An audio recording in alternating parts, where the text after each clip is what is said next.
Assalamualaikum warahmatullahi wabarakatuh. Perkenalkan, nama saya Nur Halimah dari kelas 11 IPS 3.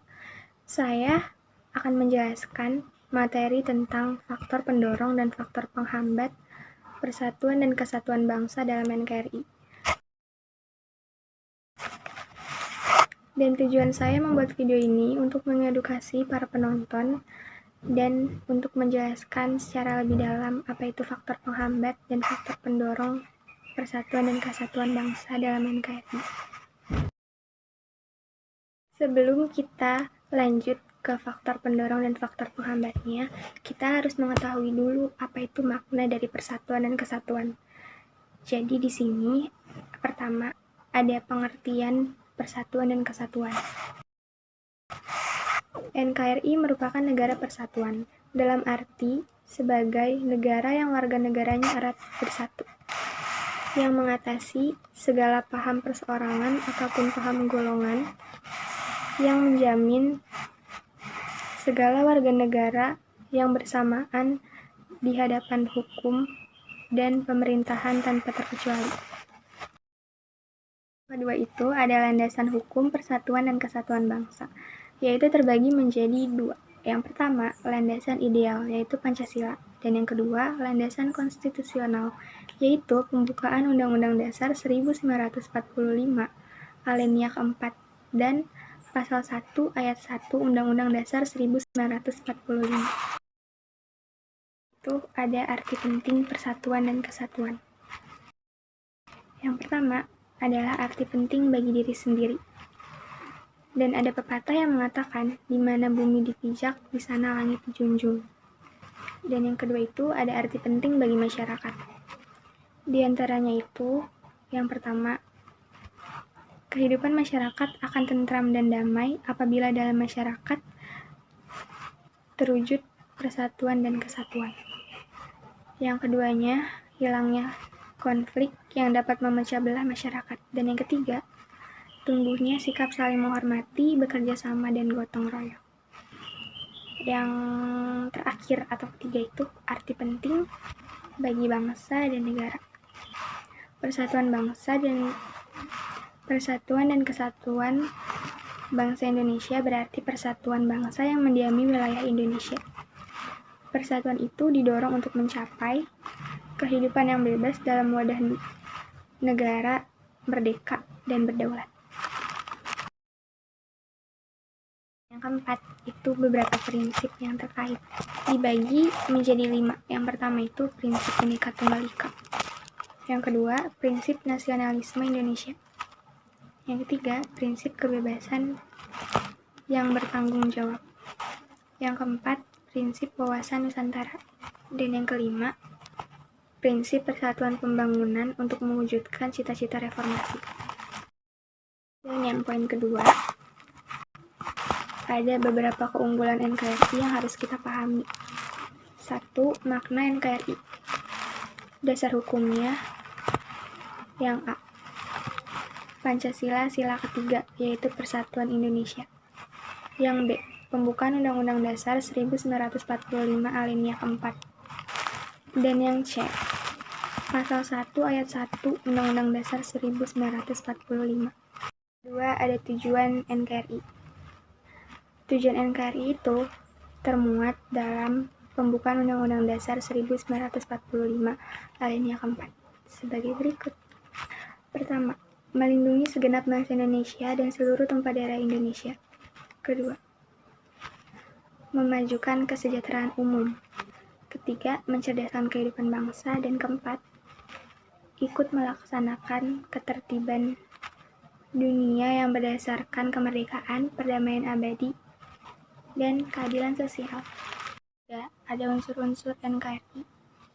Yang A, wilayah NKRI. Yang B, rakyat Indonesia. Yang C, pemerintahan yang berdaulat. Dan yang D, pengakuan dari negara lain. 4. Ada beberapa keunggulan dari NKRI. Yang A, jumlah dan potensi penduduk yang cukup besar. Yang B, memiliki keanekaragaman dalam berbagai aspek kehidupan sosial budaya. Yang C, ada konsep wawasan Nusantara. Yang D, semangat Sumpah Pemuda yang merasuki jiwa dan kalbu bangsa Indonesia. Yang E, memiliki tata krama. Yang F, memiliki letak wilayah yang strategis, yaitu di posisi silang dunia. Yang G, keindahan alam Indonesia. Yang H, tanahnya yang amat subur dan kaya akan sumber alam. Nah, sekarang kita masuk ke faktor pendorong dan faktor penghambat persatuan dan kesatuan bangsa. Yang pertama itu ada faktor pendorong. Yang A, faktor sejarah yang menimbulkan rasa senasib dan sepenanggungan. Yang B, keinginan untuk bersatu sebagaimana dinyatakan dalam Sumpah Pemuda. Yang C, rasa cinta tanah air di kalangan bangsa. Yang D, rasa rela berkorban untuk kepentingan bangsa dan negara. Ada faktor penghambat. Yang A, karena masyarakat Indonesia itu beraneka ragam, suku, budaya, agama, dan sebagainya. Yang B, wilayah negara yang begitu luas, terdiri dari kepulauan yang dikelilingi oleh lautan luas. Adanya paham etnosentrisme di antara beberapa suku. Dan lemahnya nilai-nilai budaya bangsa akibat kuatnya pengaruh budaya asing. Sekarang di poin ini kita akan membahas tentang perilaku yang menunjukkan sikap menjaga keutuhan NKRI. Yang pertama, itu cinta tanah air. Cinta tanah air ya, jangan sama dia. Kita dapat mewujudkannya dalam berbagai hal. Pertama itu menjaga keamanan dari berbagai ancaman pastinya. Yang B, atau kedua, menjaga kelestarian lingkungan. Yang ketiga, mengelola kekayaan alam dengan menjaga ekosistem untuk meningkatkan kesejahteraan rakyat. Lalu, kita harus rajin belajar juga. Itu membina persatuan dan kesatuan. Tindakannya sebagai berikut ya. Menyelenggarakan kerjasama antar daerah, menjalin persahabatan antar suku bangsa, memberi bantuan tanpa membedakan suku dan asal daerah, menerima teman tanpa mempertimbangkan apa itu agamanya, budayanya, dan status sosialnya. Dan kita juga mengerti dan merasakan penderitaan dan kesedihan orang lain. Itu rela berkorban. Rela berkorban itu adalah sikap yang mencerminkan adanya keikhlasan memberikan sesuatu yang kita punya untuk orang lain. 4. Pengetahuan budaya dalam mempertahankan NKRI. Untuk menghadapi globalisasi, kita harus ada perencanaan nih. Sebagai berikut ya.